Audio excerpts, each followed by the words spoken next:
दोस्तों, good morning, good afternoon, good evening to all of you. कैसे हो आप सभी लोग? आई होप आपकी पढ़ाई बहुत अच्छी चल रही होगी और ये चैप्टर वाइज रिवीजन सीरीज जो है आपको डेफिनेटली बहुत बहुत बहुत हेल्प कर रही होगी। ऐसा ही है? ऐसा ही है तो कहिए हाँ। ओके, तो जो भी स्टूडेंट्स मेरे से कनेक्टेड है, ओके, थम दीजिएगा।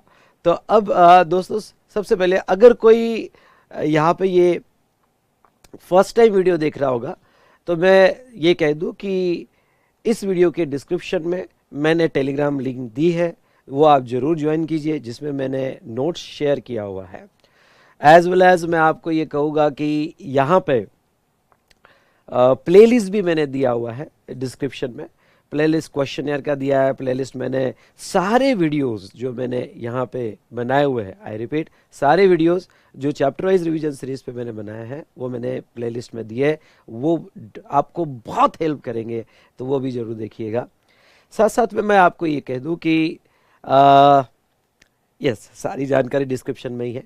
और आप थिंक जीएसटी, थिंक विशाल सर, ये यूट्यूब चैनल जरूर सब्सक्राइब कीजिएगा। यहाँ पे ऐसे कुछ इंपॉर्टेंट वीडियोस आपको मिलते रहेंगे और आपके एग्ज़ाम को हेल्प करेंगे, क्योंकि हमारा ऑब्जेक्ट बहुत क्लियर है कि हमें सीए बनना है और आईडीटी इस बार 80 पार। ठीक है, आईडीटी में हमें अबो 80 ही सोचना है, उसके नीचे बिल्कुल भी सोचना नहीं है। चलिए, अब मैं आपको इतना कह दूं कि मैं डेली जीएसटी बाइट्स जो है इंस्टा पे शेयर कर रहा हूँ। वैसे तो अभी सोशल मीडिया मत यूज़ करो या कम से कम यूज़ करो, पर जो भी आप कनेक्टेड हो सैटरडे संडे वगैरह, तो जीएसटी बाइट्स छोटे छोटे अच्छे टेक्निकल पॉइंट्स पे मैं यहाँ शेयर कर रहा हूँ। तो आप मेरा इंस्टा ज्वाइन कीजिएगा, CA_विशाल_भट्टड़, जिसपे आपको जीएसटी बाइट्स मिलेंगे और कभी कभी छोटे वीडियोस जो है जो आपको मोटिवेट करते रहेंगे वो भी आपको मिलते रहेंगे। और मैं आपको ये कह दूं कि वी स्मार्ट एकेडमी का यूट्यूब चैनल और इंस्टा चैनल भी ज्वाइन कीजिएगा। बहुत सारे अदर सब्जेक्ट्स के भी आपको इस तरह से वीडियोस मिलेंगे जो आपको एग्जाम के लिए हेल्प करेंगे।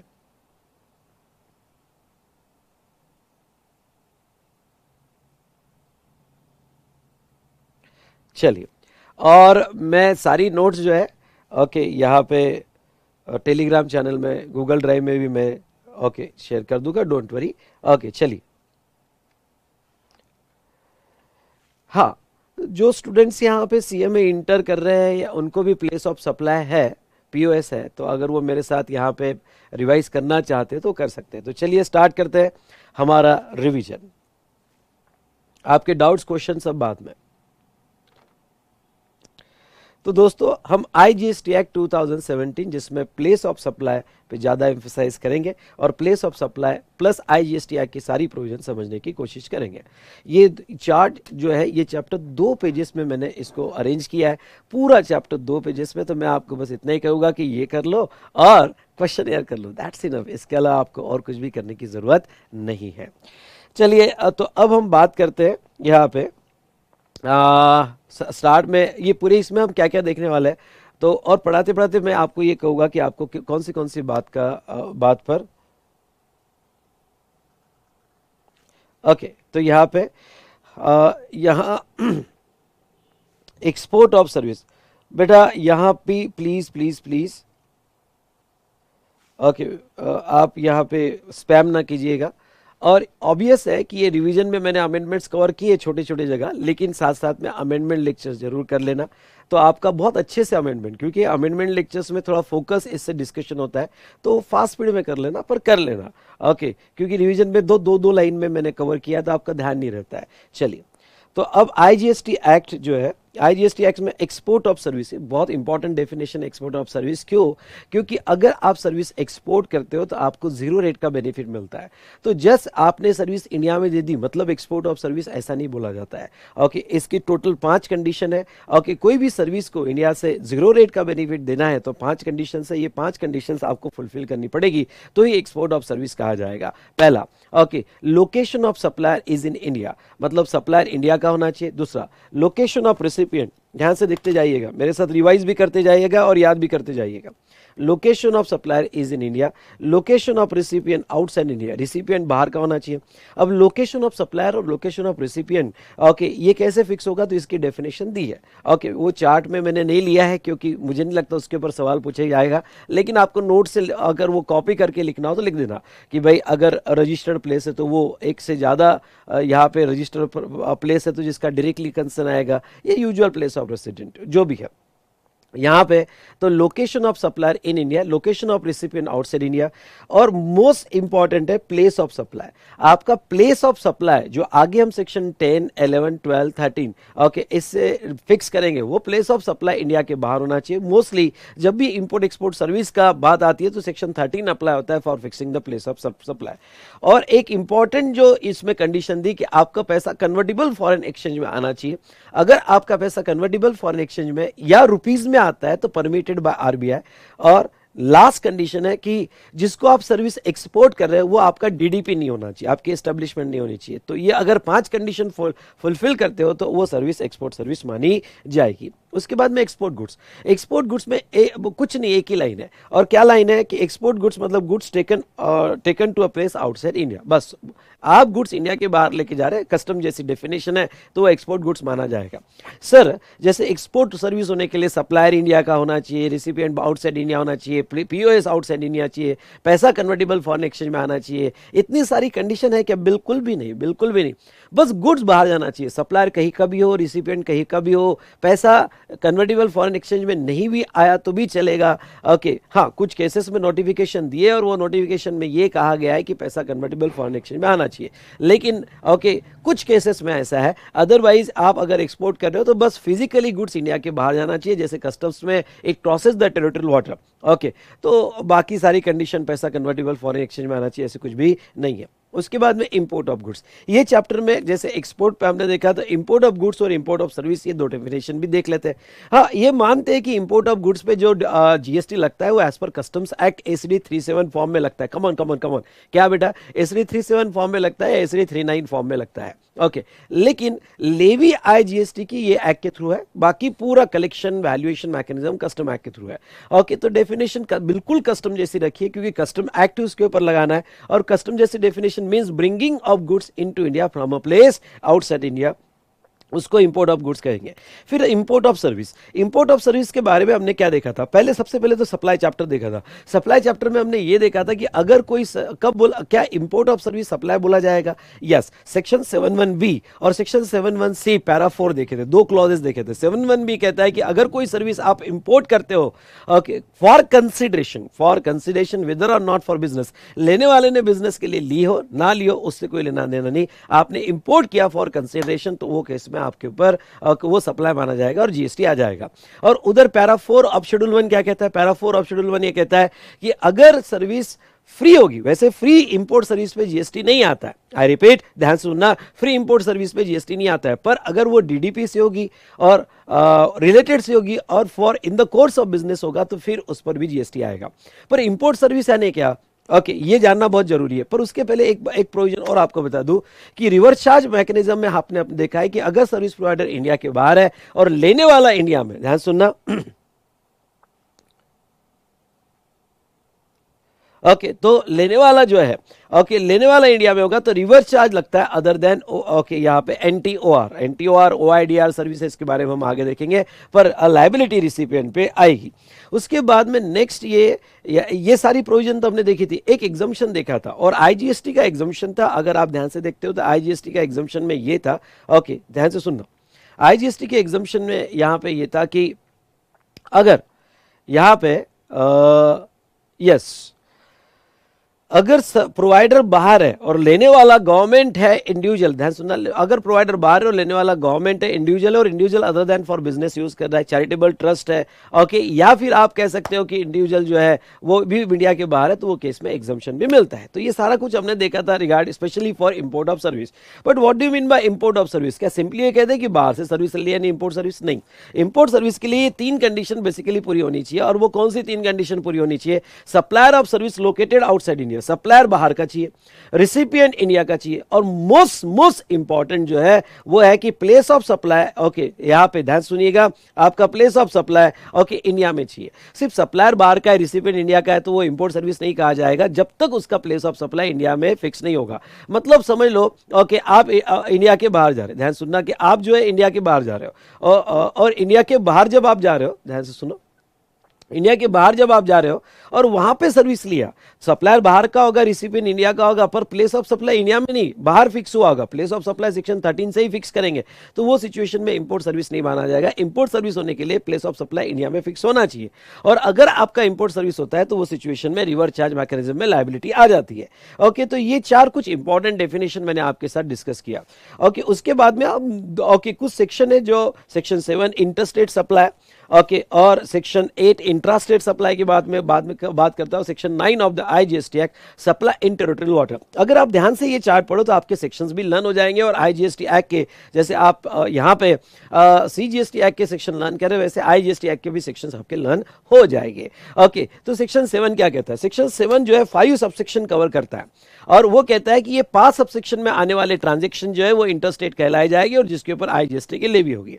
ओके, तो अब मैंने इसको डिवाइड किया है सप्लाई ऑफ गुड्स और सप्लाई ऑफ सर्विसेज। ध्यान सुनिएगा, सप्लाई ऑफ गुड्स और सप्लाई ऑफ सर्विसेज। ओके, तो कब बोला जाएगा इंटरस्टेट सप्लाई? तो ये आपको मालूम है, एलओएस और पीओएस। आपको इंटरस्टेट फिक्स करने के लिए रिसिपिएंट कहाँ का है, ओके वो इंपॉर्टेंट नहीं, पीओएस बहुत इंपॉर्टेंट है। हाँ, अगर आपका पीओएस रिसिपिएंट बेस है तो वो पीओएस, लेकिन आपको लोकेशन ऑफ सप्लायर और प्लेस ऑफ सप्लाई ये दो बातें देखनी पड़ेगी। और एलओएस, ओके ये ध्यान रखना, जहां पे भी मैं एलओएस वर्ड यूज करूं मतलब लोकेशन ऑफ सप्लाई, और पीओएस मतलब प्लेस ऑफ सप्लाई। अगर ये 2 डिफरेंट स्टेट में, स्टेट यूटी में है या यूटी यूटी में है, तो वो सिचुएशन में यहां पे इंटरस्टेट कहा जाएगा, अगर गुड्स की बात है। ओके, और यहां पे प्लेस ऑफ सप्लाई इसका जो फिक्स होगा, गुड्स का place of supply as per section 10 fix किया जाएगा। और नेक्स्ट बेटा, अगर आपको कहो तो लोकेशन सर्विस सेक्शन 7.3 की बात करें तो 7.3 भी ओके एलओएस और पीओएस 2 डिफरेंट स्टेट में, स्टेट यूटी में है, यूटी ओके यूटी में ट्रांजेक्शन है, तो वो केस में यहां पे जो है इंटरस्टेट कहा जाएगा। तो आपको ये देखना है कि एक स्टेट में एलओएस है, दूसरे स्टेट में पीओएस है, एक स्टेट में एलओएस है, दूसरे स्टेट में, दूसरे यूटी में पीओएस है, या यूटी में देखा जाएगा। और ये केस में आपको पीओएस जो है वो सेक्शन 12 से फिक्स करना पड़ेगा। ओके, तो स्पेशली जब बात हम ओके इंडिया की कर रहे हैं कि भाई 2 अलग अलग स्टेट, 2 अलग अलग यूटी, लेकिन अगर आप बात कर रहे हो इंपोर्ट की, ओके इंपोर्ट के केस में, तो अब यहां पे सेक्शन 7 क्या कहता है? सेक्शन 7.2 और सेक्शन 7.4 ओके गुड्स का इंपोर्ट या सर्विस का इंपोर्ट ये भी इंटरस्टेट माना जाएगा। चलो पहले बात करते हैं गुड्स का इंपोर्ट। ओके, एनी गुड्स जो है, अगर supply of goods imported into territory of India till crosses the custom frontiers, मतलब अगर कोई गुड्स इंडिया में इंपोर्ट होता है और कस्टम फ्रंटियर्स क्रॉस नहीं करता है, मतलब क्या, जब तक वो इंडिया का पार्ट नहीं बनता है ओके तब तक वो इंपोर्टेड गुड्स माना जाएगा, इंटरस्टेट माना जाएगा, और उसके ऊपर in addition to BCD IGST पे लगेगा, और आईजीएसटी एसडी 37 ओके, या फिर यहाँ पे जीएसटी कंपेंसेशन सेस एसडी 39 के नाम से लगेगा। तो इंपोर्ट गुड्स के बारे में कह दूं तो इंपोर्ट गुड्स मतलब bringing into India from a place outside India, IGST SD 37 okay, या एसडी 39 जीएसटी कंपेंसेशन सेस के तहत कस्टम एक्ट के थ्रू लगेगा, कस्टम टैरिफ एक्ट के थ्रू लगेगा, valuation as per customs act होगा, प्लेस ऑफ सप्लाई उसका जो है एज पर सेक्शन 11 फिक्स होगा, जो हम आगे नीचे देखेंगे। ओके, इंपोर्टेड गुड्स का प्लेस ऑफ सप्लाई कैसे फिक्स करना। उसके बाद में हम आते हैं सेक्शन 7.4 पे, इंपोर्ट सर्विस कस्टम से गवर्न नहीं, क्योंकि हम सेकंड इसमें सर्विस देख रहे हैं, सप्लाई ऑफ सर्विस देख रहे हैं। ओके, तो जहां तक है बात इंपोर्ट सर्विस, ये भी आईजीएसटी ट्रांजेक्शन माना जाएगा। ओके, और supply imported into territory of India, यानी कोई सर्विस इंडियन टेरिटरी में सप्लाई की। ओके, अब ये इंपोर्ट सर्विस का कब बोला जाएगा? तो अभी हमने 3 कंडीशन देखी थी, क्या? तो सप्लायर बाहर का चाहिए, रिसिपिएंट इंडिया का चाहिए, और place of supply with in India चाहिए। ओके, इसका प्लेस ऑफ सप्लाई आप जो फिक्स करोगे वो सेक्शन 13 के हिसाब से फिक्स करोगे। Come on, place of supply section 13 के हिसाब से फिक्स करोगे। ओके, और यहाँ पे ये इंपोर्ट सर्विस के केस में रिवर्स चार्ज आएगा। देखो, एक्सपोर्ट होगा तो आपको 0 रेट मिलता है, और इंपोर्ट होगा तो आपको टैक्स देना पड़ता है, फिर वो कस्टम में दो या सर्विस के केस में रिवर्स चार्ज में दो। और वैल्यूएशन इंपोर्ट सर्विस का सेक्शन 15 के हिसाब से होगा। देखो, इंपोर्टेड गुड्स होगा तो वैल्यूएशन कस्टम एक्ट के हिसाब से, लेकिन सर्विस होगी तो कस्टम्स एक्ट लागू ही नहीं होगा। अगर सर्विस होगी, कस्टम्स एक्ट लागू ही नहीं होगा, तो वो केस में वैल्यूएशन जो होगा as per section 15 of CGST act के हिसाब से होगा। तो ये हुई ना बात। ओके, तो ये हमने देखा रिगार्डिंग रिगार्डिंग टू 4 केसेस जहां इंटरस्टेट कहा जाता है। अब 7.5 क्या कहता है? 7.5 कहता है कि देखो आपने 4 केसेस देखा, 4 केसेस में हमने गुड्स, ओके, गुड्स और सर्विस के बारे में कहा, ओके, पहले तो विद इन इंडिया ट्रांजेक्शन लिए, फिर इंपोर्ट ट्रांजेक्शन लिए। अब हम जो कह रहे हैं, okay, supply outside India, okay, आप इंडिया के बाहर सप्लाई करते हो तो वो इंटरस्टेट, वो भी इंटरस्टेट माना जाएगा। आई रिपीट, इंडिया के बाहर सप्लाई करते हो तो वो भी इंटरस्टेट माना जाएगा। ओके, और यहाँ पे सेक्शन 7.5 ओके दोनों को अप्लाई होता है, गुड्स और सर्विसेज, यानी ये दोनों की कॉमन प्रोविजन दे रहा है। और ये कॉमन प्रोविजन क्या दे रहा है भाई? ओके, ये कॉमन प्रोविजन दे रहा है कि when supplier located in India, यानी अगर सप्लायर इंडिया का है और place of supply is outside India, यानी सप्लायर इंडिया का है और place of supply outside India है, ओके, तो वो इंटरस्टेट माना जाएगा, वो इंटरस्टेट माना जाएगा। पर ख्याल रहे, वो ये नहीं कह रहे कि वो एक्सपोर्ट माना जाएगा, वो यहाँ पे इंडिया के बाहर आपने सप्लाई किया, ओके, तो इंटरस्टेट माना जाएगा, IGST लग जाएगा। लेकिन अगर आप यहाँ पे, ये तो क्या है, सप्लायर इंडिया का है और आपने, ओके ध्यान सुनना, सप्लायर इंडिया का है और आपने गुड सप्लाई किया इंडिया के बाहर, आपने गुड सप्लाई किया इंडिया के बाहर। आपको बात समझ में आई? तो ऐसे सिचुएशन में वो जो है वो इंटरस्टेट माना जाएगा। Done.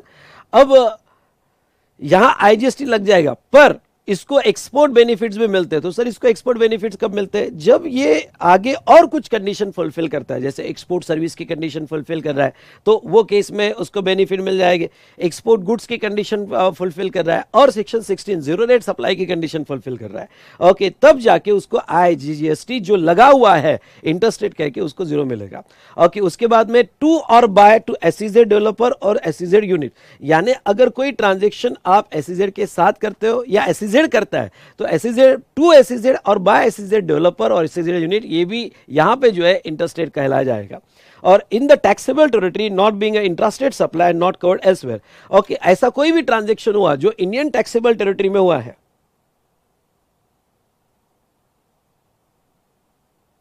Okay, just a minute, okay, तो यहां पे जहां तक देखा जाए,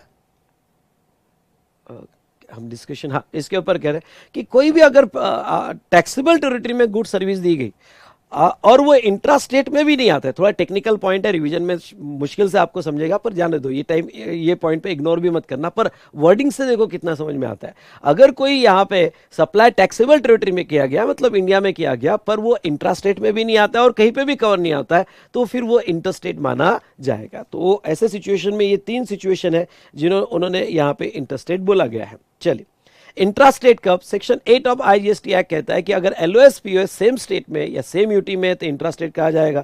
for supply of goods, same for supply of services. अब सेक्शन 9 क्या कहता है? Supply in a territorial water. थोड़ा ये पॉइंट को समझ लो। Okay, supply in a territorial water.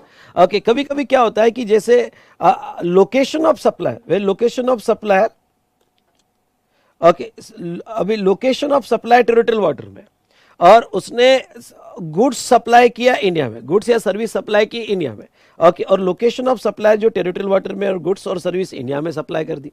या फिर ऐसा भी हो सकता है लोकेशन ऑफ सप्लायर जो है, ओके, यहाँ पे इंडिया में और उसने टेरिटोरियल वाटर में, ओके, यहाँ पे उसका प्लेस ऑफ सप्लाई जहां सर्विस दे रहे हैं।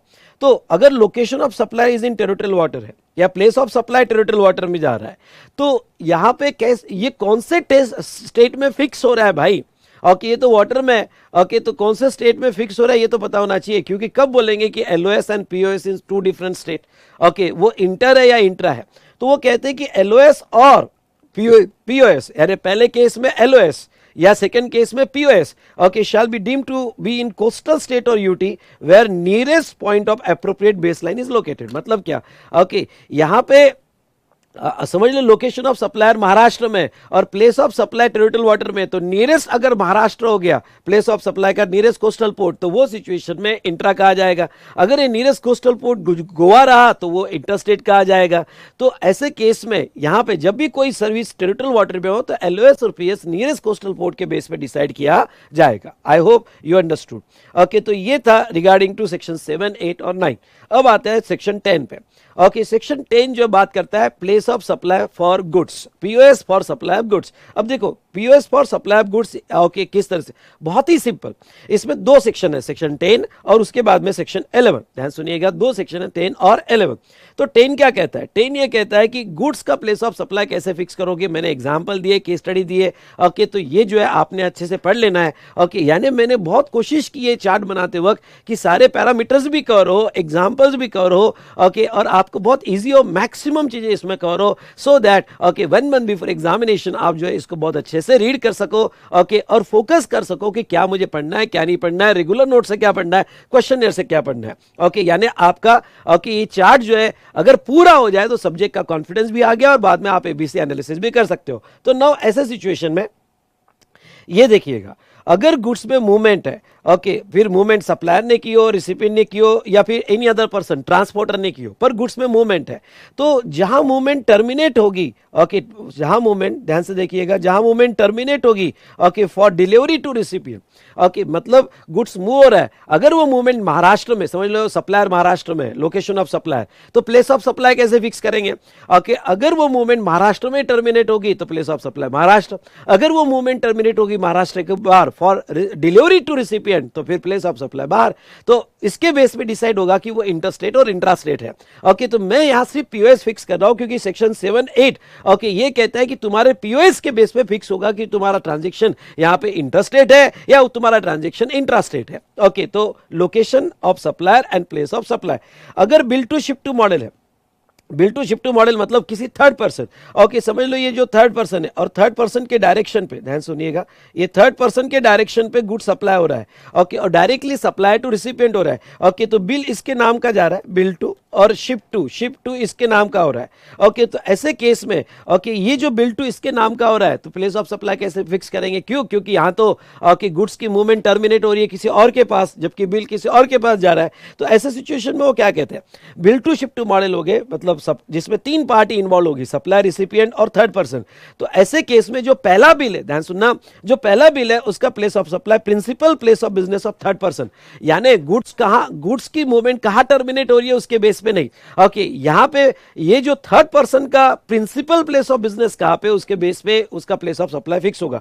हाँ, सेकंड बिल भी जब इसको जाएगा, क्योंकि थर्ड पर्सन से बिल आगे जाएगा, तो सेकंड बिल का प्लेस ऑफ सप्लाई ओके वो क्लॉज ए के हिसाब से फिक्स होगा, यानी जहां गुड्स की मूवमेंट टर्मिनेट होगी वो उसके बेस पे होगा। लेकिन ओके पहला बिल जो थर्ड पर्सन को दिया गया उसका principal place of business of third person लिया जाएगा। नेक्स्ट ओके, अगर गुड्स में मूवमेंट नहीं होगी, मतलब गुड्स एज सच बेसिस पे सेल किए गए, तो वो केस में लोकेशन ऑफ गुड्स, ओके फिर मूवमेंट ही नहीं है तो जहां गुड्स का लोकेशन है फॉर डिलीवरी वो आपका प्लेस ऑफ सप्लाई माना जाएगा। अगर इंस्टॉलेशन असेंबली है ओके तो आपका प्लेस ऑफ इंस्टॉलेशन और असेंबली जहां आपने इंस्टॉल किया, असेंबल किया, वो आपका प्लेस ऑफ सप्लाई माना जाएगा।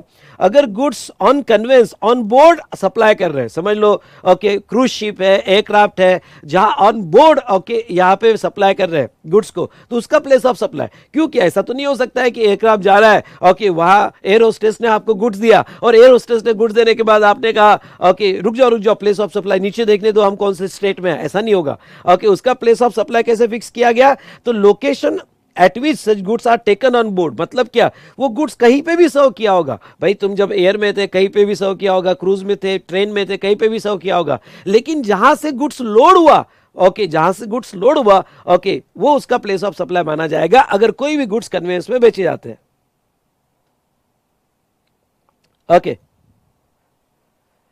तो ये हमने देखा रिगार्डिंग टू यहां पे सेक्शन 10 में ओके अलग अलग सिचुएशन ओके अच्छे से पढ़ लेना। ओके नेक्स्ट यहाँ पे section 11 place of supply imported goods और एक्सपोर्ट गुड्स। सर हम place of supply imported goods और एक्सपोर्ट गुड्स क्यों, क्योंकि उसके ऊपर तो गुड्स पे तो एसरी 37 लगता है, कस्टम ड्यूटी आती है। बेटा एसरी 37 का 50% स्टेट को दिया जाता है और जो स्टेट में, ध्यान सुनना, जो स्टेट में यहाँ पे उसका पीओएस आएगा उस स्टेट को एसडी 37 का 50% शेयर किया जाएगा। तो ऐसे केस में import of goods into India, अगर इंपोर्टेड गुड्स होगा तो लोकेशन ऑफ द इंपोर्टर अगर महाराष्ट्र का है तो एसडी 37 का 50% महाराष्ट्र को मिलेगा ओके कस्टम्स का। अगर इंपोर्टर यहाँ पे गुजरात का है, इवन तो उसने लैंडिंग महाराष्ट्र में करवाई होगी, मुंबई पोर्ट पे करवाएगी, पर इंपोर्टर कहाँ का है, गुजरात का है, तो 50% जो है गवर्नमेंट किसको देगी, गुजरात को। इस पे आपको कोई क्वेश्चन नहीं पूछा जाएगा, सिर्फ एक लॉजिक बता रहा हूं फॉर योर नॉलेज की भाई भाई इंपोर्टेड गुड्स में एसरी 37 एसरी 39 लगने के बाद, कस्टम ड्यूटी लगने के बाद उसका पीओएस हम क्यों फिक्स करते हैं? तो उसका पीओएस बेटा sharing of the revenue of the एसरी 37 एंड एसरी 39, और अगर एक्सपोर्ट गुड्स होगा तो लोकेशन आउटसाइड इंडिया वो आपका प्लेस ऑफ सप्लाई माना जाएगा।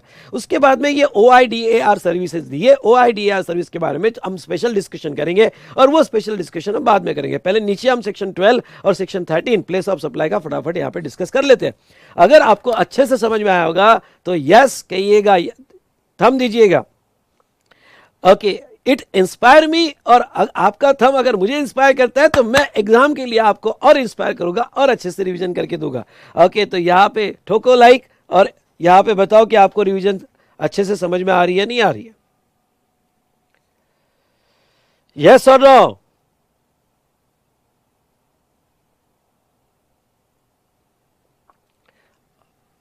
जहां तक है मैं आपको पहले ही कह रहा हूं कि क्वेश्चनर जो है सेल्फ करना स्टार्ट करो, मेरे वीडियोस आते रहेंगे, उस पर डिपेंडेंट मत रहो, सेल्फ पढ़ो।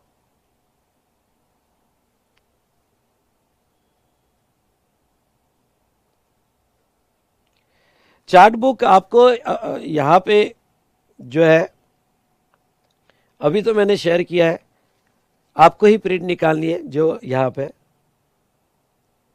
चलिए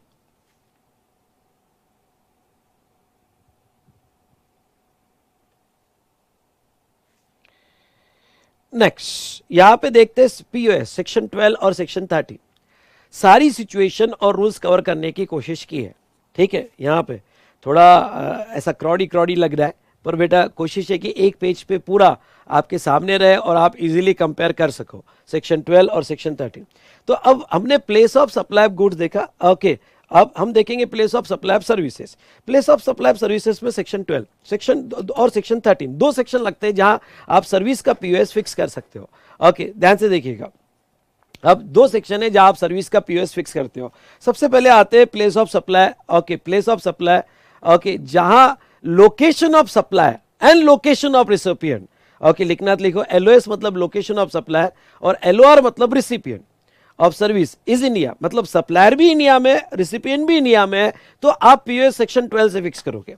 और अगर एटलीस्ट एक पार्टी मतलब आइदर सप्लायर और रिसिपिएंट इंडिया के बाहर है तो आप सेक्शन 13 के हिसाब से पीओएस फिक्स करोगे, ऐसा 12(1) और 13(1) कहता है। चलो स्टेप बाय स्टेप चलते हैं, थोड़ा इजी वे में मैंने आपको यहां पे सेक्शन 12 करके दिया है। इजी वे में कैसे, तो थोड़ा आपको बताना चाहूंगा। ओके, मैंने यहां सबसेक्शन के सीक्वेंस में नहीं लिया है। ओके, ये जो है ओके 12(2), 12(5), 12(7), 12(8), 12(9) जो कॉमन प्रोविजन है वो एक साथ ले ली है। ओके, तो आपको जो है ये सीक्वेंस में नहीं मिलेगा। क्यों मैंने एक साथ लिया उसका रीजन भी बताता हूं। ओके, पहले तो 12(2) ले लेते हैं।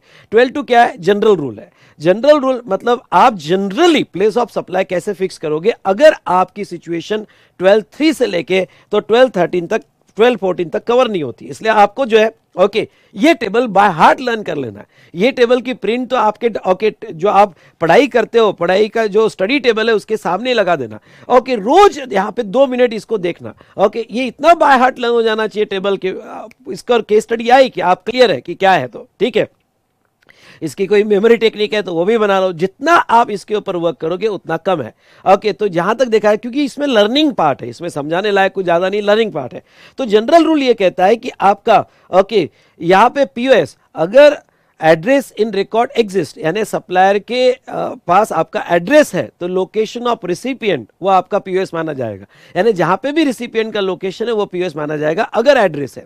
अगर एड्रेस नहीं है रिकॉर्ड में आपका तो फिर लोकेशन ऑफ सप्लायर ये आपका पीओएस माना जाएगा। ठीक है, मतलब जनरली आपको जो पीओएस फिक्स करना है लोकेशन ऑफ रिसिपिएंट, एड्रेस होगा तो नहीं होगा, एक्सेप्शनल केस है तो लोकेशन ऑफ सप्लायर। ओके, अगर ये ट्रांजेक्शन सप्लाई टू अनरजिस्टर्ड होगा, यानी ये ट्रांजेक्शन B2, ध्यान सुनिएगा, ये B2C होगा। अगर ट्रांजैक्शन B2B होगा, अब ख्याल रहे, ओके यहाँ पे B2B मैंने कॉमन करके रखा है क्योंकि इतनी सर्विसेज है। ओके, ये आपको याद रखना आसान होगा कि ये जो सर्विसेज दी है इनका जब भी B2B होगा तो ट्रांजैक्शन दो इसमें डिवाइड होगा, B2B और B2C। अगर ट्रांजैक्शन B2B है तो generally okay POS location of such registered person, यानी इनवॉइस पे जो आप एड्रेस डाल रहे हो रजिस्टर्ड पर्सन का, यानी रजिस्टर्ड पर्सन का जो एड्रेस डाल रहे हो ओके जो रजिस्टर्ड है जीएसटी में, वो उसका पीओएस माना जाएगा अगर ट्रांजैक्शन B2B है। इसलिए ओके यहाँ पे ये जो सर्विस है 12(2) से लेके तो यहाँ पे 12(13) तक, ये जो यहाँ 1 2 3 4 5 6, ओके ये जो 6 सर्विसेज है, ओके ये 6 सर्विसेज को ऐसा लर्न करना कि भाई ये इसके ऊपर कोई भी केस स्टडी आई 6 सर्विसेज पे तो मैं उसको डिवाइड कर दूंगा B2B और B2C, और बाकी सर्विसेज को आपको डिवाइड करने की जरूरत नहीं है, वो B2B हो या B2C हो, एक ही प्लेस ऑफ सप्लाई फिक्स होगा। लेकिन ये जो 6 सर्विसेज है, 6 सर्विसेज में आपको ट्रांजेक्शन को चेक करना पड़ेगा कि ट्रांजेक्शन B2B है या B2C है। B2B होगा तो दैट्स ऑल, ओके जो आपका रिसिपिएंट है उसका रजिस्टर्ड प्लेस, जो आपका रिसिपिएंट है उसका रजिस्टर्ड प्लेस ही आपका प्लेस ऑफ सप्लाई माना जाएगा, या जिसका जो रजिस्टर्ड प्लेस से डायरेक्टली कंसर्न आ गया वो प्लेस ऑफ सप्लाई माना जाएगा। हाँ B2C होगा, B2C होगा तो वो सिचुएशन में यहां पे ध्यान से देखिएगा, एड्रेस है तो लोकेशन ऑफ रिसिपिएंट, नहीं है तो लोकेशन ऑफ सप्लाई। चलिए दूसरा ट्रेनिंग एंड परफॉर्मेंस सर्विस, यानी हमारी service training services. Okay training services में B2B होगा, यानी मैं अगर आपको B2B में बिल दे रहा होगा तो फिर लोकेशन, आपका लोकेशन महाराष्ट्र में होगा तो इंट्रा स्टेट सप्लाई, आपका लोकेशन अगर अदर स्टेट में होगा तो मेरा POS अदर स्टेट में फिक्स हो जाएगा। तो B2B के केस में तो ये होगा कि location of such registered person. लेकिन अगर ट्रांजेक्शन B2C है, ओके आप स्टूडेंट हो, ट्रांजेक्शन B2C है, कोई आपको क्रेडिट लेना नहीं है, ओके और आप कोई रजिस्टर्ड प्लेस पे नहीं ले रहे हो, ओके यानी रजिस्टर्ड बिल में नहीं ले रहे हो, तो ऐसे केस में प्लेस ऑफ परफॉर्मेंस, जहां मैं परफॉर्म करूंगा वही POS माना जाएगा। अब प्लेस ऑफ परफॉर्मेंस में बेटा यहां पे ओके हाँ जो फेस टू फेस क्लासेस है तो उनका तो POS यहां पे रहेगा, लेकिन जो ऑनलाइन क्लासेस है तो ऑनलाइन क्लासेस में अभी तक क्लैरिटी नहीं है, पर मैं आपको जस्ट बताना चाहूंगा कि ऑनलाइन क्लासेस में ओके बहुत से व्यू ये है कि प्लेस ऑफ परफॉर्मेंस मतलब जहां हमारे PDOD लेक्चर चल रहा है, इसलिए मैं बहुत सी बार IGST लगाता हूं क्योंकि जहां PDOD लेक्चर चल रहे हैं वो उसका प्लेस ऑफ परफॉर्मेंस माना जाएगा, वॉट डू इट में भी। पर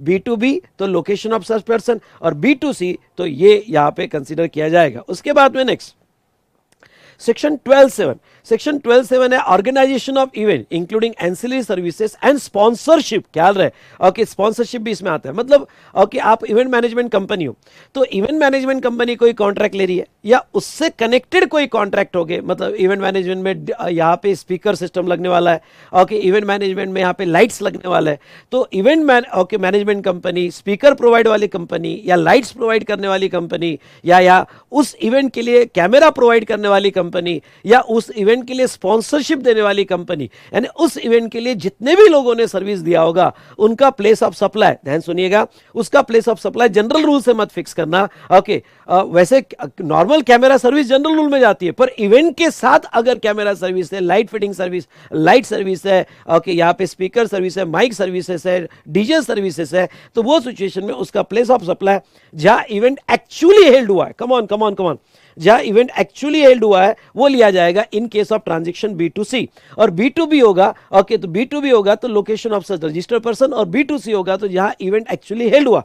लेकिन अगर वो इवेंट इंडिया के बाहर होता है ओके तो लोकेशन ऑफ रिसिपिएंट लिया जाएगा। ध्यान सुनिएगा, B2B होगा तो जहां रजिस्टर्ड प्लेस है और B2C होगा तो जहां इवेंट होगा, अगर इवेंट इंडिया के बाहर है तो फिर लोकेशन ऑफ रेसिपिएंट लिया जाएगा। चलो ये बात हुई।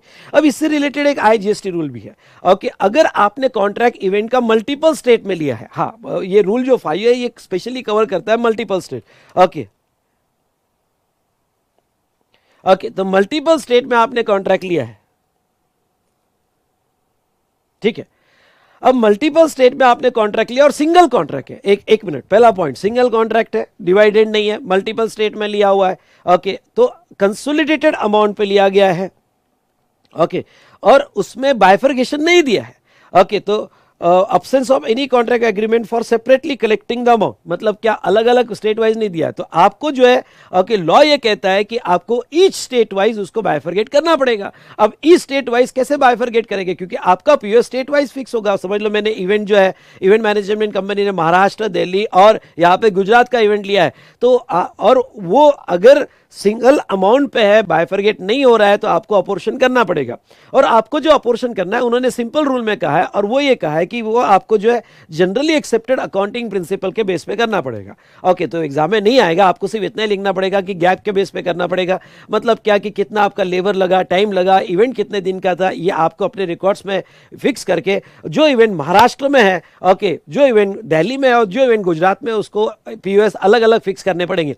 अब समझ लो इवेंट मैनेजमेंट कंपनी मुंबई की है, महाराष्ट्र की है, तो जितना इवेंट महाराष्ट्र में उसका वो इंट्रा स्टेट माना जाएगा, जितना प्रोपोर्शन दिल्ली में हुआ तो उसका प्लेस ऑफ सप्लाई दिल्ली और गुजरात तो उसको वहां पे इंट्रा स्टेट माना जाएगा। चलिए तो ये हमने रूल 5 देखा। उसके बाद में हाँ, ये कब बेटा, यहाँ पे ध्यान से सुनिएगा, मेरी बात ध्यान से सुनिएगा। ऑर्गेनाइजेशन इवेंट है, अगर ट्रांजेक्शन, एक बार फिर से, ऑर्गेनाइजेशन ऑफ इवेंट है, अगर ट्रांजेक्शन यहाँ पे B2B है तो वो सिंगल स्टेट में हो या मल्टीपल स्टेट में हो। अगर ट्रांजेक्शन B2B है तो जो रजिस्टर्ड प्लेस पे बिल जा रहा है वो POS। फिर आपने पूरे इंडिया का इवेंट मैनेजमेंट क्यों ना लिया हो। रूल 5 तभी अप्लाई होता है ओके, अगर आपने यहां पे B2C ट्रांजेक्शन किया हो और B2C मल्टीपल स्टेट में किया हो तो ये रूल लगाना। B2B के केस में बहुत क्लियर है ओके, इसलिए मैंने देखो अरेंजमेंट भी कैसा लिया, ये रूल 5 को B2B के साथ मर्ज ही नहीं किया, ये सिर्फ स्पेशली वो केस में एप्लीकेबल है ओके, जब आपका B2C ट्रांजेक्शन हुआ हो। समझा होगा तो कहिए यस सर ओके। उसके बाद में section 12 act, transportation of goods, mail और कुरियर, गुड्स ट्रांसपोर्टेशन सर्विस है ओके। हमने देखा था पूरी exemption list, goods transportation service में क्या टैक्सेबल है क्या नहीं टैक्सेबल है, पूरा डिस्कशन और कॉन्सेप्ट हमने केयरफुली देखा था। यहाँ पे बाय रोड होगा तो, बाय ट्रेन होगा तो, बाय वेसल होगा तो ओके, यानी वाटर होगा तो, एयर होगा तो, हमने पूरा डिस्कशन किया था। वो टैक्सेबल हो एग्जाम्प्ट हो उससे लेना देना नहीं, उसका प्लेस ऑफ सप्लाई क्या। तो गुड ट्रांसपोर्टेशन का प्लेस ऑफ सप्लाई जो है ओके, जहां गुड्स हैंड ओवर किया फॉर ट्रांसपोर्टेशन, जहां डेस्टिनेशन है वो नहीं। अगर आप पीओएस सेक्शन 12 में फिक्स कर रहे हो, ध्यान सुनना आप मेरी लाइन, आप अगर सेक्शन 12 में पीओएस फिक्स कर रहे हो, 12 में कब फिक्स करोगे, जब सप्लायर रिसिपिएंट इंडिया में है, तो 12 में फिक्स कर रहे हो तो ट्रांसपोर्टेशन ऑफ गुड्स, मेल और कुरियर, इन तीनों का जो पीओएस है ओके, जहां हैंडओवर किया ओके, वो उसका पीओएस। समझ लो मैंने कुरियर भेजना है और मैंने पुणे में हैंडओवर किया तो लोकेशन ऑफ सप्लायर पुणे और place of supply Pune, intrastate कहा जाएगा। अगर मैंने यहां से गुड्स मुझे दिल्ली भेजना है और मैंने हैंडओवर पुणे में किया तो मेरा प्लेस ऑफ सप्लाई पुणे ही माना जाएगा ओके। और if goods are transported outside India, outside India जा रहा है तो फिर POS destination of such goods, जहां गुड्स का डेस्टिनेशन है, वैसे डेस्टिनेशन बेस नहीं, सेक्शन 12 में डेस्टिनेशन बेस नहीं, सेक्शन 12 में जहां हैंडओवर किया गया फॉर ट्रांसपोर्टेशन वो लिया जाएगा। लेकिन यहां पे जहां तक देखा जाए अगर गुड्स इंडिया के बाहर ट्रांसपोर्ट किया जा रहा है तो फिर डेस्टिनेशन ऑफ सच गुड्स वो कंटिन्यू किया जाएगा। उसके ओके, ये कब, ये जब ट्रांजैक्शन B2C हो ओके। अगर ट्रांजैक्शन B2B हो तो क्लियर है, अगर ट्रांजैक्शन B2B हो और ट्रांसपोर्टेशन, तो ये केयरफुली देखना है 6 सर्विस में कि ट्रांजैक्शन B2B और B2C है क्या। B2B हो तो फिर रजिस्टर्ड, वो तो दिमाग ही नहीं लड़ाना कि वो रजिस्टर्ड पर्सन का जो प्लेस है वो प्लेस। अगर B2C हो तो ये सारा कुछ आपको देखना है। Passenger transport service, passenger transport service में जो भी टैक्सेबल होगा, रेलवे में एसी का ओके या फिर प्लस का, बस में जो है स्टेज कैरेज, कॉन्ट्रैक्ट कैरेज हमने देखा था। तो पैसेंजर ट्रांसपोर्ट सर्विस में अगर B2B है तो खत्म कर दो यार, B2B है तो location of such registered person.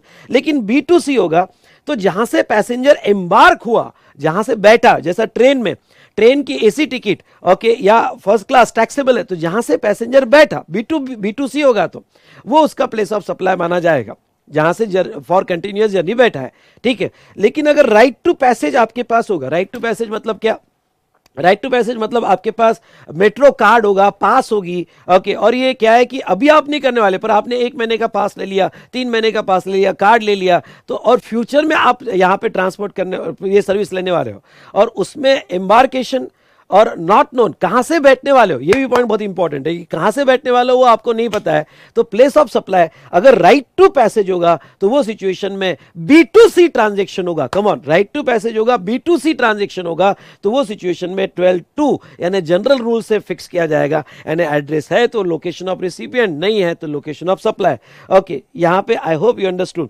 तो मैंने इसको इस तरह से अरेंज किया है कि अगर ये 6 सर्विस है ओके, प्रॉब्लम सॉल्व करते हो आपको बहुत कंफ्यूजन होता है कि यार ये कभी B2B कहते हैं, कभी B2C कहते हैं, कभी कुछ नहीं कहते हैं, तो अब उसको मैंने इस टेबल में इतना सुपर वे में अरेंज करके दिया है कि ये 6 सर्विस में ही आपको सेक्शन 12 में B2B और B2C में डिवाइड करना है, बाकी सर्विस में डिवाइड नहीं करना है। और ये 6 सर्विसेज को भी याद रखने की मेमोरी टेक्निक देता हूं, जिसमें आप सब क्लॉजेस भी याद रख लोगे और सर्विसेज भी याद रखो। सर दोनों यार मेमोरी टेक्निक ओके, तो यार चलो मेमोरी टेक्निक अगर दिया तो लाइक करना और सबने बिल्कुल लाइक दबाना। चलो कैसे ओके, तो यहां पे देखो सबसेक्शन भी याद हो जाएंगे। तो आप जब 2 साल के थे तो बिंदास थे, कुछ भी करते थे ओके, बिंदास थे, कुछ भी करते थे, यानी जनरल रूल बिंदास हो आप ओके। लेकिन जब 5 साल के हुए तो स्कूल गए, training and performance appraisal service okay, 5 साल के हुए। फिर जब आप 7 साल के हुए ओके, तो यहाँ पे अपने आप को ऑर्गेनाइज करना सीखा ओके, अपने आप को ऑर्गेनाइजेशन ऑफ इवेंट जब आप 7 साल के हुए। जब आप 8 साल के हुए तो पहली बार आपने अपने साइकिल पे किसी को डबल सीट बैठाया ओके, सॉरी 8 साल के हुए तो पहली बार साइकिल खरीदी, transportation of goods, cycle cycle यानी goods, transportation of goods, cycle खरीदी, और जब 9 साल के हुए तो पहली बार जिंदगी में डबल सीट किसी को बैठाया, पैसेंजर ट्रांसपोर्ट सर्विस, और जब 13 साल के हुए तो पहली बार आपके पापा ने उसका आपका इंश्योरेंस निकाला। ओके, तो देखिए यहाँ पे समझा होगा। ओके, तो लाइक जरूर कीजिएगा। तो आप ओके 2 साल के थे, बिंदास थे, general rule. Okay, B2B B2C। Okay, ये यहाँ पे उसके बाद में 5 साल में स्कूल में गए। ओके, यहाँ 7 साल में अपने आप को ऑर्गेनाइज करना सीखा, फिर आपने साइकिल खरीदी, साइकिल से ओके डबल सीट बैठाया और इंश्योरेंस निकाला गया। चलिए, ओके, ये था रिगार्डिंग टू यहाँ पे। ओके, ये 6 आपको B2B और B2C में डिवाइड करना है। इसके बाद आपको B2B B2C में डिवाइड नहीं करना है, फिर इसके बाद तो सीधा सीधा चलना। अब 12 ओके 12(3) क्या कहता है? Just a minute.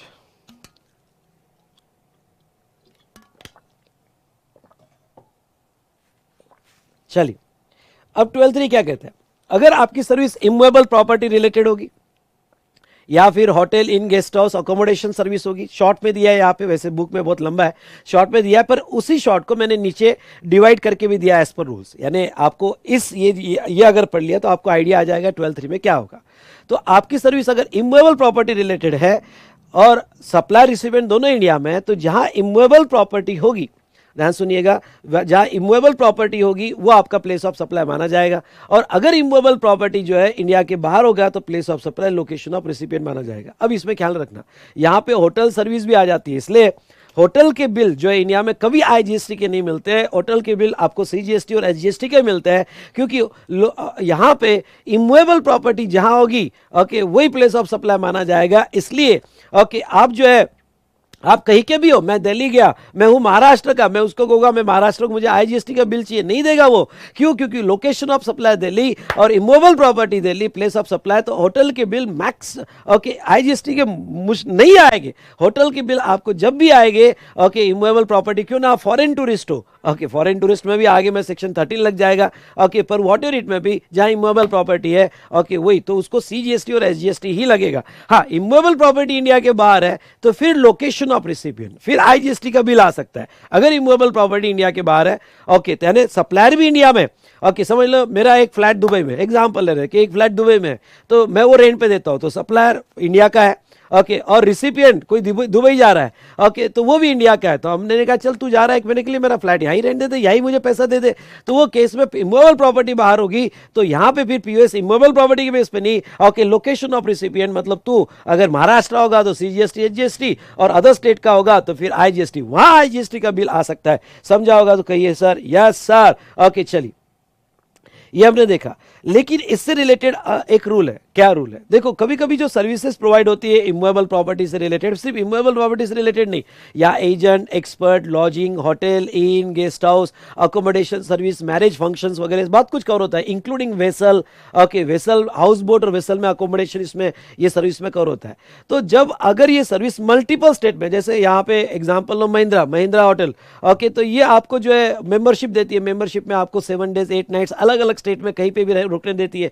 तो अगर मल्टीपल स्टेट्स में आपकी सर्विसेज जा रही है और वो बाइफरगेटेड नहीं है, कॉन्ट्रैक्ट अब्सेंट है, कंसोलिडेटेड अमाउंट है, तो फिर देखो ये रूल कब लगाना, रूल 4 तब लगाना जब मल्टीपल स्टेट में ओके यहाँ पे वैल्यू बाइफरगेटेड नहीं है, और तीसरा okay in the absence of contract, उसका कॉन्ट्रैक्ट भी नहीं है ओके, तो ये रूल अप्लाई हो गए।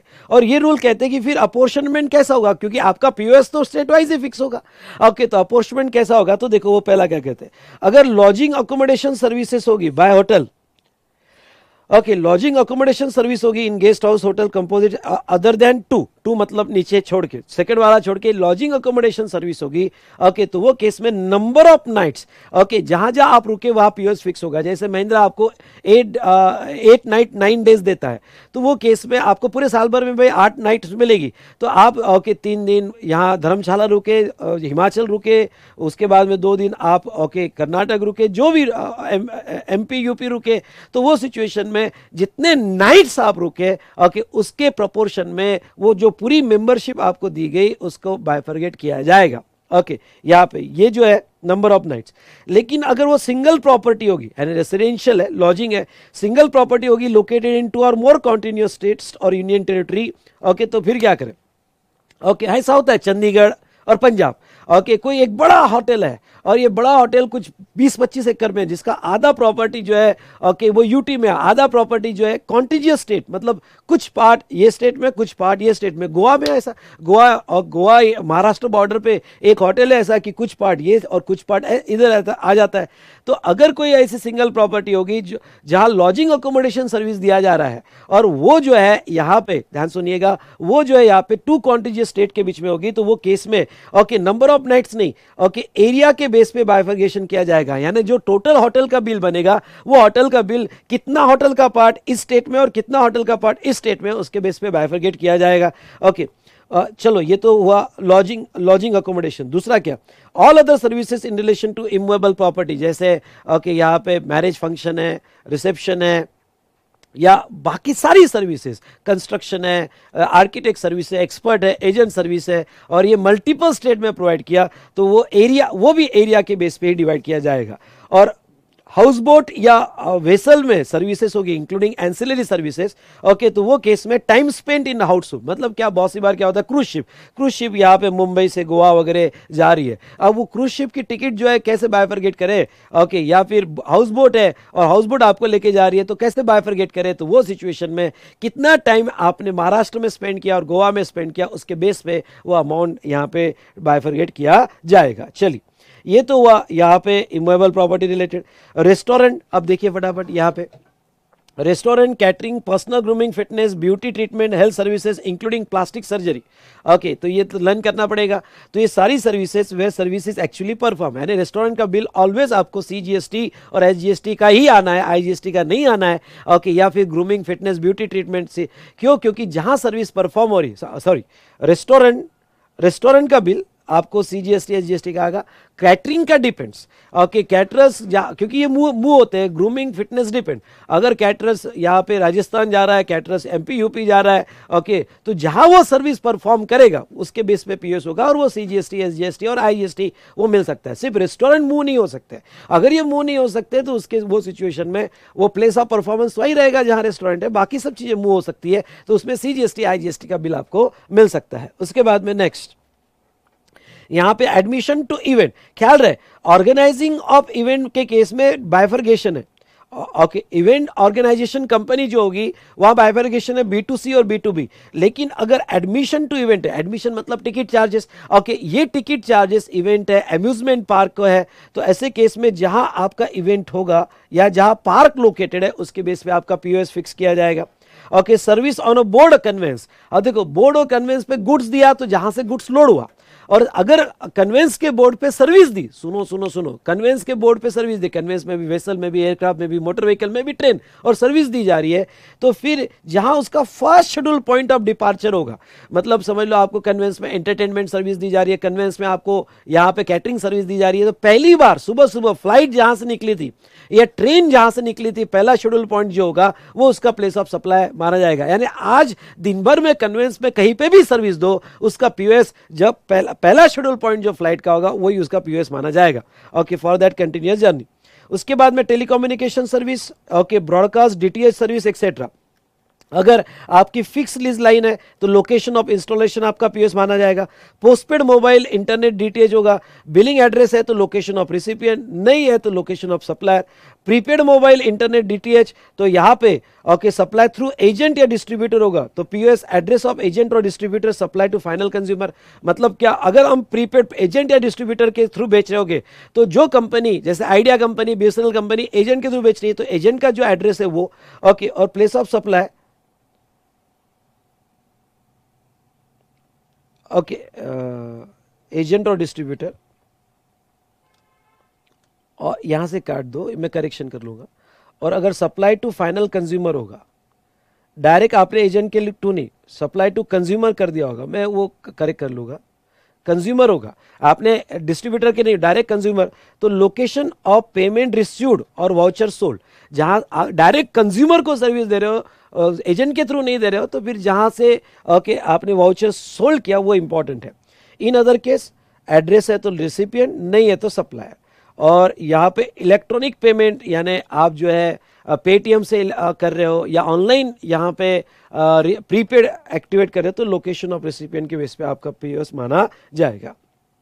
ठीक है। इसमें रूल 6 ये कहता है लीज सर्किट लाइन होगी तो जितने आपके पॉइंट्स बनते हैं, ओके, जितने आपके पॉइंट्स बनेंगे उसके बेस पे पीओएस होगा, अगर मल्टीपल स्टेट में होगा तो। उसके बाद में बैंकिंग एंड फाइनेंशियल सेक्टर होगा तो POS is the LOR, okay, if address is available, okay, banking and financial sector including stock broking, ध्यान रहे इंक्लूडिंग स्टॉक ब्रोकिंग होगा तो आपका POS if address available in the record of supplier. Else मतलब अगर address नहीं है तो लोकेशन ऑफ सप्लाई, अगर एड्रेस नहीं है तो लोकेशन ऑफ सप्लाई। और लास्ट, अगर एडवर्टाइजमेंट टू गवर्नमेंट सर्विस होगी तो वो ई स्टेट में बाइफरकेट होगा। इससे रिलेटेड रूल 3 है, रूल 3 आपने पढ़ लेना, मैंने कवर नहीं किया है। अलग अलग सिचुएशन में किस तरह से एडवर्टाइजमेंट को बाइफरकेट किया जाता है वो रूल 3 में यहाँ पे दिया हुआ है। तो इस तरह से सेक्शन 12 के अलग अलग सिचुएशंस मैंने लिए है। इसका ये पेपर का जेरोक्स निकाल के आपके स्टडी टेबल के सामने रख देना, ऑलवेज इसको 5 मिनट रीड करते रहना, ये लर्न हो जाना चाहिए। चलिए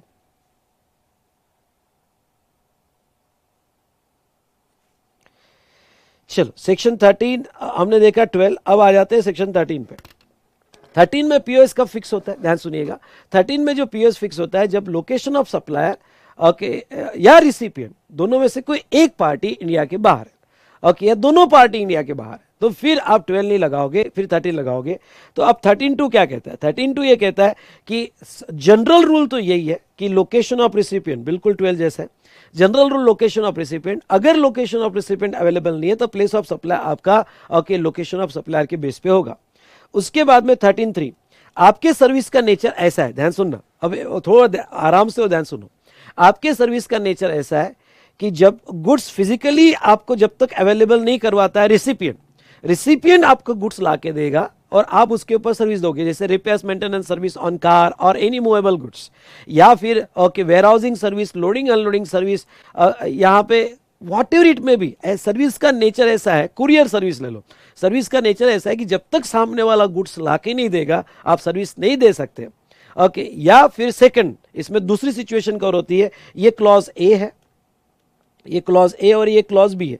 बी कहता है इंडिविजुअल फिजिकली प्रेजेंट, यानी आपके सर्विस का नेचर है कि जब तक इंडिविजुअल फिजिकली नहीं आता है मैं सर्विस नहीं दे सकता हूं। जैसे यहाँ पे salon service, okay, cosmetic surgery, plastic surgery वगैरह, कि भाई मैं सर्विस दूं कैसे, जिस पे सर्विस देना है वो पर्सन इंडिविजुअल सामने होना जरूरी है, ओके। फोटोग्राफिक सर्विस, तो अगर सर्विस का नेचर ऐसा है, नाम नहीं लिया, उन्होंने कहा सर्विस का नेचर ऐसा है कि गुड्स फिजिकली अवेलेबल होना जरूरी है या इंडिविजुअल फिजिकली अवेलेबल होना जरूरी है, तो आपका दोनों केस में पीओएस जो है वो प्लेस ऑफ परफॉर्मेंस लिया जाएगा, ओके। दोनों केस में पीओएस प्लेस ऑफ परफॉर्मेंस लिया जाएगा, लेकिन गुड्स के लिए कुछ एक्सेप्शन है, ओके। गुड्स के लिए कुछ एक्सेप्शन है, अगर हमने सर्विस गुड्स पे दी पर इलेक्ट्रॉनिक मींस से दी थ्रू रिमोट एरिया तो फिर लोकेशन ऑफ गुड्स लिया जाएगा। ये बहुत इंपॉर्टेंट है, थोड़ा इसको रेगुलर बुक से भी अच्छे से पढ़ के जाना कि हम रिमोट लोकेशन से दे रहे हैं और कि इलेक्ट्रॉनिक मींस से तो लोकेशन ऑफ गुड्स लिया जाएगा।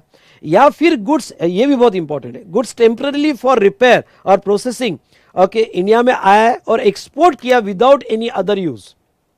ख्याल से सुनिएगा, इंडिया में वो रिपेयरिंग के लिए आया है, प्रोसेसिंग के लिए आया है, और रिपेयरिंग और प्रोसेसिंग होने के बाद उसको हमने चुपचाप एक्सपोर्ट किया, उसका कोई दूसरा यूज नहीं किया, तो फिर उसका पीओएस ये 13(3) से फिक्स नहीं होगा, उसका पीओएस 13(2) से फिक्स होगा, और 13(2) मतलब लोकेशन ऑफ रेसिपिएंट के बेस पे फिक्स किया जाएगा, ओके। तो यहां पे हाँ, अगर वो रिपेयर और प्रोसेसिंग के लिए इंडिया में आया और उसका आपने दूसरा यूज भी किया, अगर आपने उसका दूसरा यूज किया तो वो सिचुएशन में फिर प्लेस ऑफ परफॉर्मेंस लिया जाएगा। बिना दूसरा यूज किए आपने सिर्फ रिपेयरिंग प्रोसेसिंग करके उसको भेज दिया तो फिर 13(2) के हिसाब से, ओके, प्लेस ऑफ परफॉर्मेंस नहीं, क्योंकि प्लेस ऑफ परफॉर्मेंस तो इंडिया में हो जाएगा, आपका घाटा हो जाएगा, ओके, वो लोकेशन ऑफ रिसिपिएंट के बेस पे फिक्स किया जाएगा, okay. I hope you understood.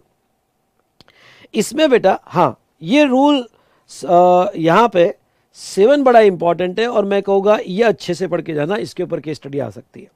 और वो क्या, अगर आपका सर्विस का नेचर ऐसा है कि आप गुड्स पे सर्विस देते हो और वो मल्टीपल लोकेशन पे, मतलब अलग अलग स्टेट में, समझ लो कोई एक मशीन है, ओके, और मशीन का एएमसी मैंने लिया है, वो मशीन कुछ महाराष्ट्र में 3 महीना प्रोजेक्ट के लिए यूज होने वाली है, एक ही मशीन है, सेम मशीन है, फिर वो गुजरात के प्रोजेक्ट के लिए यूज होने वाली है, और फिर वो जो है यहाँ पे एमपी के प्रोजेक्ट के लिए यूज होने वाली है, और मैंने एएमसी लिया है।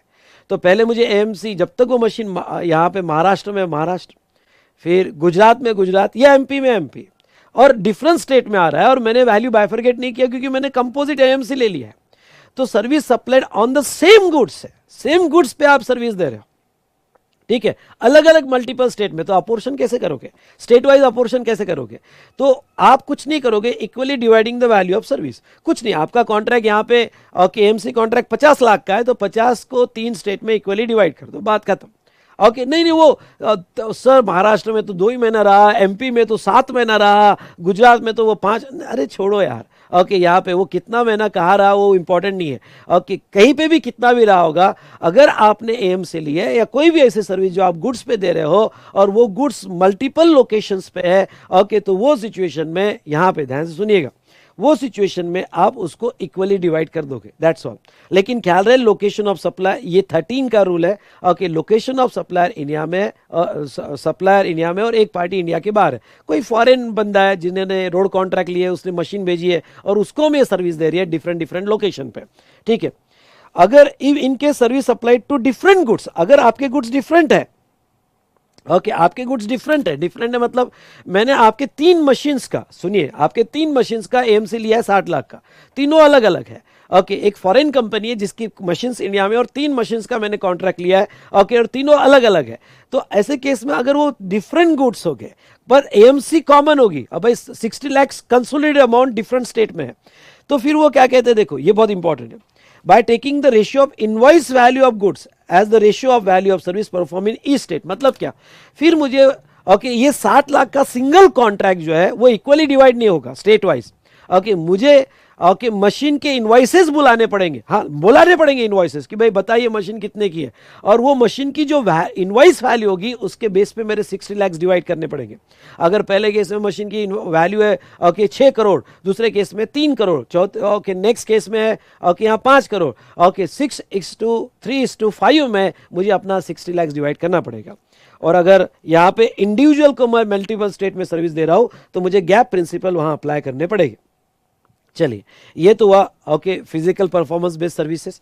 उसके बाद में 13.4 यहाँ बहुत क्लियर है, इमूवेबल प्रॉपर्टी से रिलेटेड सर्विस दे रहे हैं, ओके फिर वो रेंटिंग हो, होटल सर्विस हो, architect service, construction service, installation, erection service, जो भी सर्विस इमूवेबल प्रॉपर्टी से रिलेटेड होगा, ओके तो जहाँ इमूवेबल प्रॉपर्टी लोकेटेड है दैट्स ऑल, ओके वो पीओएस माना जाएगा। यहाँ दोनों 12 और 13 सेम है, पर 12 में ओके 12 में एक था कि अगर इमूवेबल प्रॉपर्टी इंडिया के बाहर है तो लोकेशन ऑफ रिसिपिएंट, पर 13 में नहीं। ये टेबल ये बहुत यूज करेगा, आपको अगर थोड़ा भी कंफ्यूजन हुआ 12 और 13 में तो आजू बाजू देख लो क्या कंसेप्ट है, ओके तो कंफ्यूजन का सवाल ही नहीं। तो इमूवेबल प्रॉपर्टी बेस होगा तो वो सिचुएशन में जहां इमूवेबल प्रॉपर्टी है और इंटेंडेड टू बी लोकेटेड वो पीओएस माना जाएगा। ओके 12 में बोट और वेसल भी कवर किया, यहाँ पे नहीं कवर किया, यहाँ पे सिर्फ इमूवेबल प्रॉपर्टी से रिलेटेड जो भी सर्विसेज है ओके वो कवर किया गया, एंसिलरी सर्विसेज भी कवर किया गया।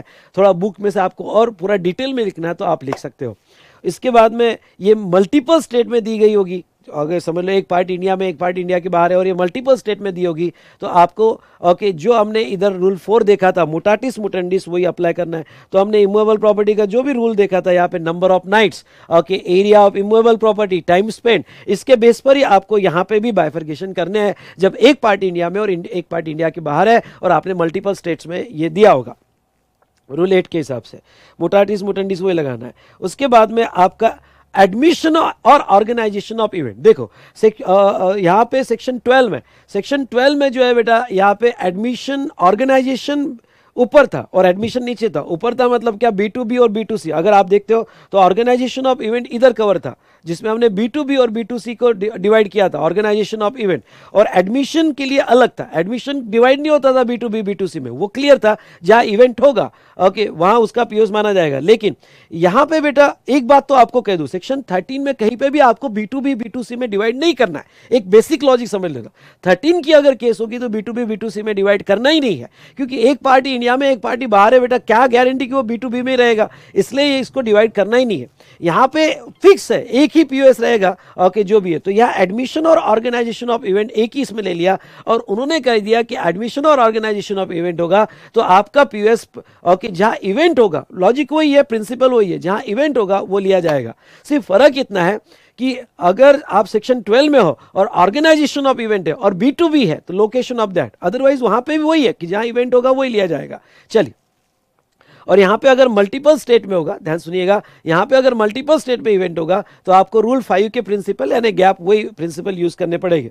ओके अब देखो 13.6 क्या कहता है कि अगर आपकी जो 13.3, 4 और 5 यानी 13.3, 13.4 और 13.5 ये वाली सर्विसेज टैक्सेबल और नॉन टैक्सेबल दोनों जगह है। मतलब समझ लो आपका इवेंट मैनेजमेंट सर्विस, ओके, तो इवेंट मैनेजमेंट सर्विस आपने जो ली, एक इवेंट श्रीलंका में नॉन टैक्सेबल टेरिटरी में, एक इवेंट दुबई में और एक इवेंट इंडिया में, तो अगर आपका मल्टीपल टेरिटरी में होगा, ओके, मल्टीपल टेरिटरी में होगा, ओके, मल्टीपल टैक्सेबल टेरिटरी नहीं, मल्टीपल टेरिटरी में होगा, यहां पे मल्टीपल टेरिटरी में होगा,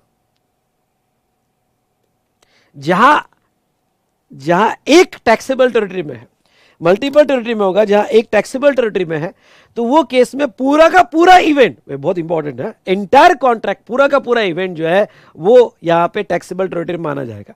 यानी अगर आपने सिंगल कॉन्ट्रैक्ट लिया है और सिंगल कॉन्ट्रैक्ट दुबई, श्रीलंका और यहां पे इंडिया, ऐसा सिंगल कॉन्ट्रैक्ट लिया इवेंट का, तो पूरा का पूरा इवेंट जो है वो यहां कहां माना जाएगा बेटा, तो पूरा का पूरा इंडिया में माना जाएगा। क्यों ना, यहां पे 10% सर्विस ही इंडिया की होगी पर पूरा का पूरा इंडिया में माना जाएगा। सेम अगर 3, 4, 5 यानी इमूवेबल प्रॉपर्टी, इवेंट, और यहां पे जहां तक है 5 में, ओके, 3 मतलब परफॉर्मेंस बेस, ओके, 4 मतलब इमूवेबल प्रॉपर्टी और इवेंट, ये मल्टीपल स्टेट में होगा, ओके, तो आपको इस स्टेट वाइज उसको डिवाइड करना पड़ेगा। और इस स्टेट वाइज कैसे डिवाइड करना पड़ेगा, तो जो रूल्स तो मैंने दिए ही है ना, ओके, आपको अगर यहाँ पे ये जो फिजिकल परफॉर्मेंस वाला सर्विसेज है, तो प्लेस ऑफ परफॉर्मेंस वाला सर्विस है, तो स्टेट वाइज कैसे डिवाइड करोगे, रूल दिया हुआ है। ओके, यहाँ इवेंट कैसे डिवाइड करा, तो रूल दिया हुआ है। यहाँ पे इमूवेबल प्रॉपर्टी कैसे डिवाइड करोगे, तो वहां पे भी रूल दिया हुआ है। चलिए, उसके बाद में यहाँ ये वाला रूल फेवरेट रूल है हमारे इंस्टीट्यूट का, इसलिए रेगुलर बुक से भी थोड़ा अच्छे से पढ़ के जाना। Supply by bank, FI, NBFC to account holder, अगर सर्विस अकाउंट होल्डर को दिया गया, या फिर ये पहला, ये दूसरा और ये तीसरा, ओके, दूसरा इंटरमीडिएट सर्विस। इस बार इंटरमीडिएट सर्विस पे आपको क्वेश्चन पूछा जा सकता है, इसलिए रेगुलर बुक में जो भी डिस्कशन किया है या इसके रिलेटेड क्वेश्चंस जो लिए है वो जरूर पढ़ना। इंटरमीडिएट सर्विस मतलब एजेंट वगैरह। और hiring of all means of transport including गैच up to 1 month other than vessel और एयरक्राफ्ट, मतलब कोई भी आप मीन्स ऑफ ट्रांसपोर्ट हायर पे देते हो अप टू 1 मंथ, ओके, 1 महीने से ज्यादा देते हो तो ये सबसेक्शन अप्लाई नहीं होगा, अप टू 1 मंथ, लेकिन ये सबसेक्शन वेसल और एयरक्राफ्ट को भी अप्लाई नहीं होगा। तो ये सभी केस में आपका PS location of supplier of service देखा जाएगा। ओके, तो बैंक अपने अकाउंट होल्डर को सर्विस देता है। इंटरमीडिएट यानी एजेंट की सर्विसेज, इससे रिलेटेड थोड़े क्लैरिफिकेशंस भी आपने अच्छे से पढ़ लेना है।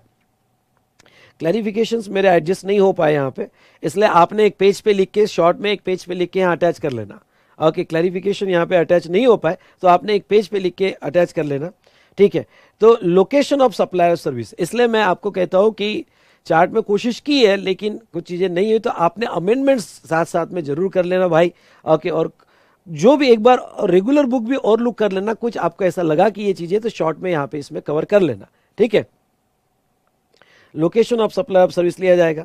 ट्रांसपोर्ट ऑफ गुड्स, हाँ ख्याल रहे, transport of goods other than mail और कुरियर, दोनों फर्क है। 12 में मेल और कुरियर भी कवर्ड है, यहाँ पे अदर देन मेल और कुरियर होगा, तो यहाँ डेस्टिनेशन बेस है। देखो डिफरेंस, सेक्शन 12 में B2B और B2C में डिवाइडेड था, जिसमें मेल और कुरियर भी इंक्लूडेड था, और B2C के केस में जहां आप हैंडओवर करते हो वो लिया जाता है। सेक्शन 13 में नहीं, सेक्शन 13 में वो मेल और कुरियर को अप्लाई नहीं होगा, सिर्फ गुड्स को अप्लाई होगा, और जहां गुड्स का डेस्टिनेशन है वही उसका प्लेस ऑफ सप्लाई माना जाएगा। पैसेंजर ट्रांसपोर्ट सर्विस जहां से एम्बार्क होगा, ये तो सेम है। Onboard service first schedule point, ये भी सेम है। OIDAR सर्विसेज, ध्यान से देखिएगा, OIDAR सर्विसेज होगी तो लोकेशन ऑफ रेसिपिएंट दिया जाएगा। OIDAR सर्विस के केस में लोकेशन ऑफ रेसिपिएंट लिया जाएगा, और बाकी कुछ नोटिफाइड केसेस में कुछ स्पेशल सर्विसेज नोटिफाइड हुई है, जैसा research and development services, repairs and maintenance और repairs maintenance of vessel. Double taxation नहीं होना चाहिए या टैक्स अवॉइडेंस नहीं होना चाहिए, इसलिए इनका place of supply location of recipient के बेस पर ही फिक्स किया जाएगा। तो बेटा ये तो आपको लर्न करना पड़ेगा, और थोड़ा बहुत आपको यहाँ पे क्वेश्चनर की प्रैक्टिस भी इसकी करनी पड़ेगी। तो ये तो हमने देखा सेक्शन 12 और सेक्शन 13 अलग अलग केस में आपका पीओएस कैसे फिक्स किया जाएगा। अब सेक्शन 16 जीरो रेटेड सप्लाई, ध्यान सुनना। जीरो रेट का बेनिफिट मतलब क्या कि मतलब आपको जीएसटी नहीं आएगा। तो जीरो रेट दो ही केस में, अगर आपने एक्सपोर्ट किया होगा गुड्स और सर्विस, गुड्स एक्सपोर्ट किया मतलब टेकन आउट ऑफ इंडिया, और सर्विस एक्सपोर्ट किया मतलब 5 condition, location of supplier is India, recipient outside India, okay, place of supply outside India, amount received in convertible foreign exchange और rupees permitted by RBI, और आपका जो है यहाँ पे वो खुद का डीडीपी नहीं होना चाहिए। तो अगर आप एक्सपोर्ट करते हो तो वो केस में आपका जीरो रेट कर दिया जाएगा। या आप एसईजेड को सप्लाई करते हो, supply to SEZ, by SEZ नहीं, सप्लाई टू एसईजेड और डेवलपर ऑफ एसईजेड यूनिट, तो ये दो केस में आपको जीरो रेट के बेनिफिट मिलते हैं। अगर आप जीरो रेट का कलर ले लेते हो तो वो सिचुएशन में आपके अब फायदे क्या है? तो फायदे दो है, एक इनपुट टैक्स और एक आउटपुट टैक्स, जिसका रिफंड में हमने फॉर्मूला भी देखा, रिफंड चैप्टर मैंने बहुत अच्छे से आगे कवर किया है। तो रिफंड चैप्टर में मैंने इसका फॉर्मूला और कैसे रिफंड क्लेम कर सकते हैं देख सकते हैं, आपने देखा। तो क्या पहले तो सबसेक्शन 2 क्या कहता है? सबसेक्शन 2 कहता है कि अगर जीरो रेट होगा तो आपको आईटीसी मिल जाएंगे, इवन दो आप टैक्स जीरो दे रहे हैं पर आपको आईटीसी मिल जाएगी। इसमें याद रखने लायक और इंपॉर्टेंट पॉइंट क्या वो है, not withstanding that such supply में बी एग्जम्प्ट, ओके, एक्सेप्ट, अब not withstanding that such supply is exempt यानी क्या मतलब ये है कि अगर आपका सप्लाई ऑलरेडी एग्जम्प्ट है, अब ऑलरेडी एग्जम्प्ट है तो आईटीसी नहीं मिलते हैं, पर अगर आप वो एग्जम्प्ट सप्लाई एक्सपोर्ट करते हो, सुनो, एग्जम्प्ट सप्लाई एक्सपोर्ट करते हो तो अब वो एग्जम्प्ट नहीं बचता है, वो जीरो रेट का कलर ले लेता है, वहां आपको आईटीसी मिल जाएंगे। सुनो, अगर आपका सप्लाई एग्जम्प्ट है, जैसे हेल्थ केयर सर्विस डॉक्टर की एग्जम्प्ट है, हॉस्पिटल की एग्जम्प्ट है, तो उसको आईटीसी नहीं है। पर अगर कोई डॉक्टर इंडिया के बाहर सर्विस दे रहा है तो फिर अब वो जीरो रेट का कलर ले लेगा, और जीरो रेट का कलर ले लेगा तो वो केस में आपको यहां पे आईटीसी मिल जाएगा। ये बहुत इंपॉर्टेंट पॉइंट है, यानी वहां एग्जाम के बेनिफिट मिल जाते हैं, आईटीसी मिल जाते हैं, उसका रिफंड में मिल जाता है। उसके बाद में सबसेक्शन 3, अगर जीरो रेट होगा तो आपके आउटपुट पे दो स्कीम है, मैंने पढ़ाई हुई है रिफंड चैप्टर में। ओके, आउटपुट पे दो स्कीम है, एक कि विथ बॉन्ड और विदाउट बॉन्ड, उसके बेस पे आपको बाइफरगेट करना पड़ेगा। इस पर डिटेल डिस्कशन मैंने किया है, कौन से चैप्टर में? रिफंड चैप्टर में, आपको मिल जाएगा। तो ये हुआ जीरो रेटेड सप्लाई। अब आ जाते हैं फर्स्ट वाले पेज पे, OIDAR सर्विसेज। अब ये OIDAR सर्विसेज क्या है?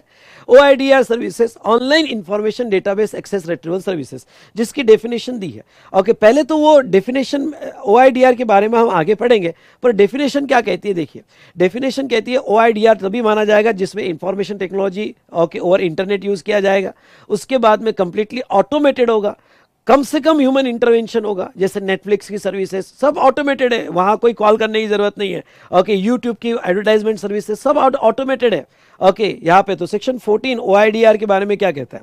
ओके, तो कंप्लीटली ऑटोमेटेड है, कम से कम ह्यूमन इंटरवेंशन है, और वो टोटली आईटी बेस है।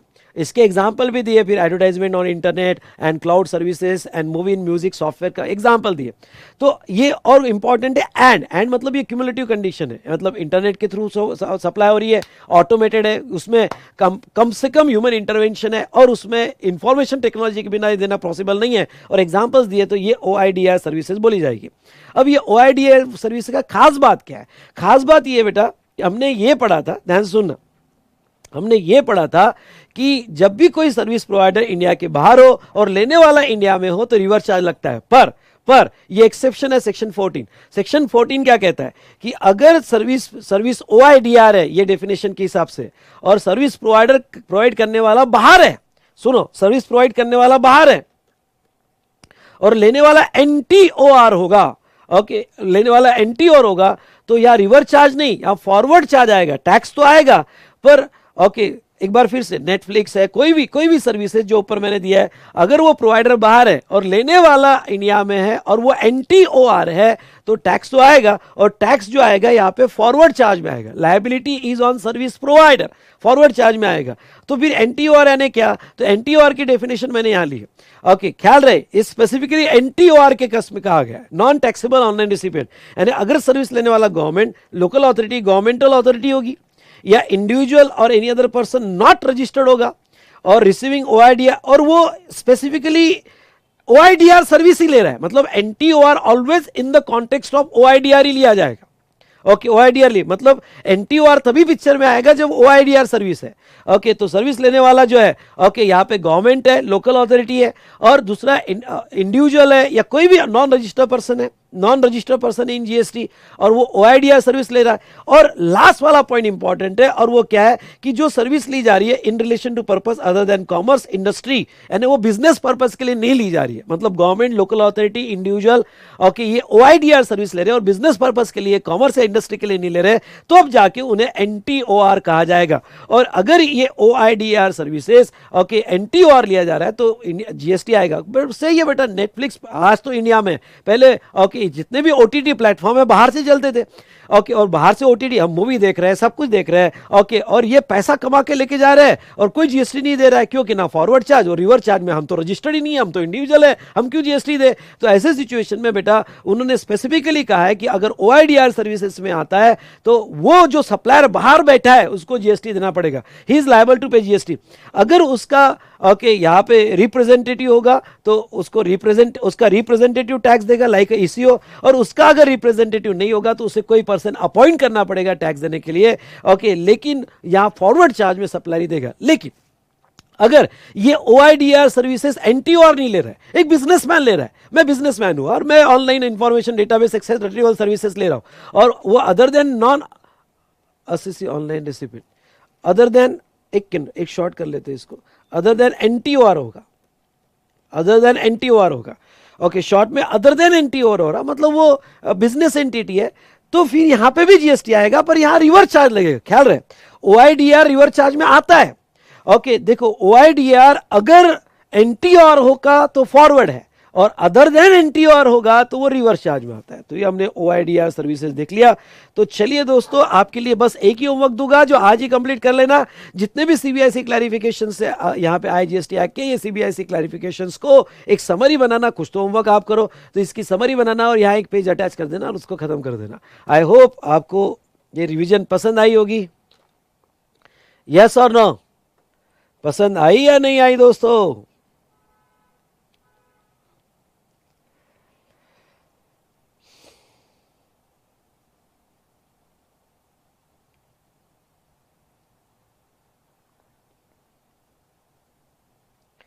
चलिए, तो ऐसे हमारी रिवीजन कंटिन्यू रखेंगे।